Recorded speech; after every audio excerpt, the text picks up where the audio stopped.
الٹ پلٹ ہو جانے والا شہر آج کے واقعے میں ہم آپ کو الٹ پلٹ فولڈر ہو جانے والے شہر کے متعلق بتائیں گے۔ یہ حضرت لوط علیہ السلام کا شہر صدوم ہے، جو ملک شام میں صوبہ حمص کا ایک مشہور شہر ہے۔ حضرت لوط علیہ السلام بن حرام بن طارق، یہ حضرت ابراہیم علیہ السلام کے بھتیجے ہیں۔ یہ لوگ عراق کے شہر بابل کے بشندہ تھے۔ پھر حضرت ابراہیم علیہ السلام وہاں سے ہجرت کر کے فلس سے تشریف لے گئے، اور حضرت لوط علیہ السلام ملک شام کے ایک شہر ارم مقیم ہو گئے، اور اللہ تعالی نے آپ کو نبوت عطا فرما کر صدوم والوں کی ہدایت کے لیے بھیج دیا۔ شہر صدوم کی بستیاں بہت عباد اور نہایت سرسبز و شاداب تھی، اور وہاں طرح کے اناج اور قسم قسم کے پھل اور میوے بکثرت پیدا ہوتے تھے۔ شہر کی خوشحالی کی وجہ سے اکثر جاؤ جا کے لوگ مہمان بن کر ان آبادیوں میں ایا کرتے تھے، اور شہر کے لوگوں کو ان مہمانوں کی مہمان نوازی کا بوجھ اٹھانا پڑتا تھا۔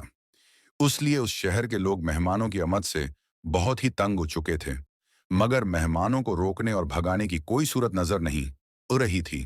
اس ماحول میں ابلیس ایک بوڑھے کی صورت میں نمودار ہوا، اور ان لوگوں سے کہنے لگا کہ اگر تم لوگ مہمانوں کی آمد سے نجات چاہتے ہو تو اس کی ایک تدبیر میں تمہیں بتاتا ہوں۔ تو ابلیس نے ان لوگوں کو اکٹھا کیا اور ان کو کہا کہ جب کوئی مہمان تمہاری بستی میں یہ تو تم لوگ زبردستی اس کے ساتھ بدفعلی کرو۔ چنانچہ سب سے پہلے ابلیس خود ایک خوبصورت لڑکے کی شکل میں مہمان بن کر اس بستی میں داخل ہوا اور ان لوگوں سے خوب بدفعلی کرائی۔ اس طرح یہ فعل بد ان لوگوں نے شیطان سے سیکھا۔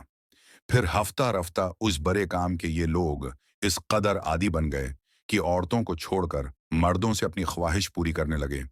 چنانچہ حضرت نوح علیہ السلام نے ان لوگوں کو اس فعلبہ سے منع کرتے ہوئے اس طرح واز فرمایا۔ قرآن پاک کی یاد کا ترجمہ کیا؟ تم لوگ وہ بے حیائی کرتے ہو جو تم سے پہلے جہاں میں کبھی کسی نے نہ کی۔ تم مردوں کے پاس خواہش سے جاتے ہو، اور تم کو چھوڑ کر بلا شبہ تم لوگ خود سے گزر گئے ہوں۔ حضرت لوط علیہ السلام کی صلاحی واز کو سن کر ان کی قوم نے نہایت بے باقی اور انتہائی بے حیائی کے ساتھ کہا، اس کو قرآن کی زبان سے سنیے۔ ایات قرآنی کا ترجمہ اور ان کی قوم کا جواب اس کے سوا کچھ نہ تھا کہ وہ کہتے تھے کہ ان حضرت لوط کو اپنی بستی سے نکال دو۔ یہ لوگ تو پاکیزگی چاہتے ہیں۔ جب قوم لوط کی سرکشی اور بد فعلی قابل ہدایت نہ رہی تو اللہ تعالی غازی آ گیا۔ چنانچہ حضرت جبرائیل علیہ السلام چند فرشتوں کو ہمراہ لے کر اسمان سے اتر پڑے۔ پھر یہ فرشتے مہمان بن کر حضرت لوط علیہ السلام کے پاس پہنچے، اور یہ سب فرشتے بہت ہی حسین اور خوبصورت لڑکوں کی شکل میں تھے۔ ان مہمانوں کے حسن و جمال کو دیکھ کر اور قوم کی بدکاری کا خیال کر کے حضرت لوط علیہ السلام بہت فکر مند ہو گئے۔ تھوڑی دیر میں قوم کے بد فعلوں نے حضرت لوط علیہ السلام کے گھر کا محاصرہ کر لیا اور کہا کہ اپنے اون خوبصورت مہمانوں کو ان کے حوالے کر دیا جائے۔ وہ لوگ حضرت لوط علیہ السلام کو مجبور کرنے لگے کہ وہ اپنے خوبصورت مہمان لڑکوں کو ان کے حوالے کر دیں تاکہ وہ ان کے ساتھ بدفعلی کرے، لیکن حضرت لوط علیہ السلام نے ان کو سمجھایا اور ان کو اس برے کام سے منع کرنا شروع کر دیا۔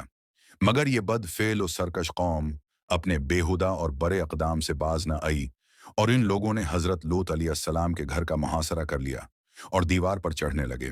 حضرت لوط علیہ السلام نے لوگوں کو بہت سمجھایا اور بڑی دلسوزی کے ساتھ ان کو منع کیا، لیکن ان کی قوم باز نہ آئی تو اب کو اپنی تنہائی اور مہمانوں کے سامنے رسوائی سے تنگ دل ہوئے اور غمگین اور انجیدہ ہو گئے۔